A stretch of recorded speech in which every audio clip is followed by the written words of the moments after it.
আসসালামু আলাইকুম। আমরা যশোর থেকে গেলাম নড়াইলে, নড়াইল থেকে গেলাম কুয়াকাটা। টাকা কোথায় আমাদের? 1 লাখ টাকা কোথায়? রিয়ান ভাই, 1 লাখ টাকা কি দেওয়া হবে না?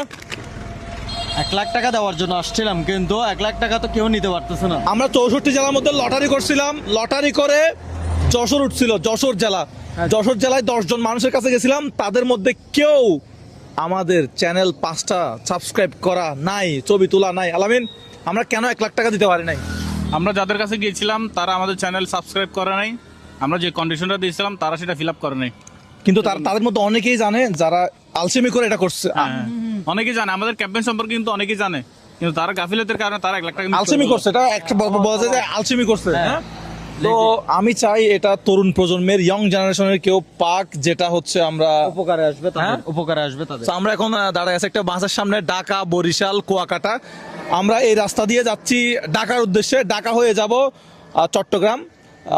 চট্টগ্রামে যাওয়ার জন্য আরেকটা রাস্তা আছে। এটা কোন রাস্তা? এটা হচ্ছে বোলা হয়ে, বলা হয়ে বোলা চরফেশন হয়ে এটা ফেনীর দিকে উঠবে। এই আপনার মজু চৌধুরী ঘাট হয়ে লক্ষ্মীপুর, লক্ষ্মীপুর হয়ে গেছে। কিন্তু আমরা ফেরিতে যাব না, ফেরিতে আমাদের গাড়ি নিয়ে সমস্যা হতে পারে।